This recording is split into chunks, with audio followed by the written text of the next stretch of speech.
বাবা, একজন যে এসেছে, ঘর চুরি হয়ে গেলে কেউ টের পাবেনি দেখছি। কে? ও পিসিমা। বাবা, অনেকদিন পর আসলেন, খুব খুশি হলাম আপনাকে দেখে। ওপর মন দিয়ে যে বলো সে তো জানি না যে খুশি হলাম।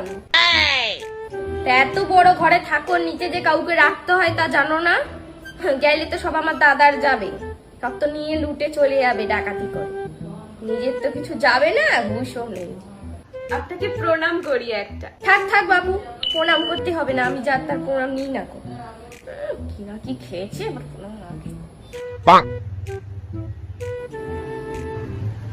আপনি যান না, বসুন না।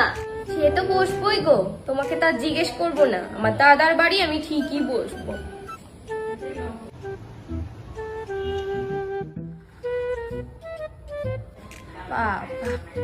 দুলাল দেখি মানুষ করতে পারলো না একদম মেয়েকে। বাবা বাবা, জানলা দরজা সব বন্ধ। পিসি ঠাকুমা, একটা প্রণাম করি। এই এই, একদমই না, প্রণাম নেব? জামা কাপড়ের যা ছিঁড়ি, তার উপর কি খেয়েছে না খেয়েছে আবার ছোঁয়াছানি করবে, কোনো দরকার নেই। খাটের উপর এত জামা কাপড়, এগুলো ধোয়া না ধোয়া? ধোয়া ধোয়া, এগুলো সব ধোয়া, দেখে তো ধোয়া লাগছে না।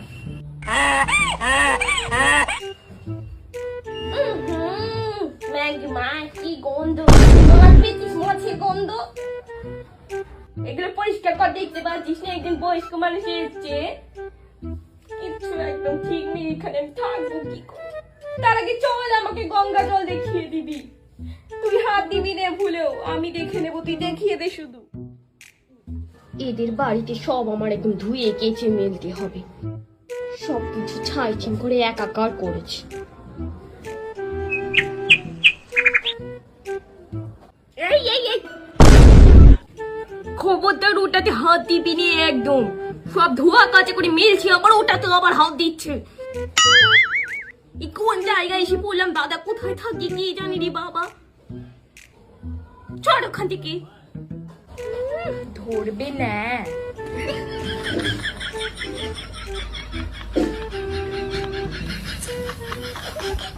একজন বয়স্ক মানুষ যে বসে আছে, তাকে যে টিভি ধরে দিতে হয়, সেই বোর্ডটুকু সে কারণই দেখছি। তো বয়স্ক তো ঘাটে যাও না, এখানে এসছো কেন? আমার মুখের দিকে না তাকিয়ে দেখে টিভিটা চালা। বয়স্কর আবার এই গলা। হ্যাঁ হ্যাঁ, দিচ্ছি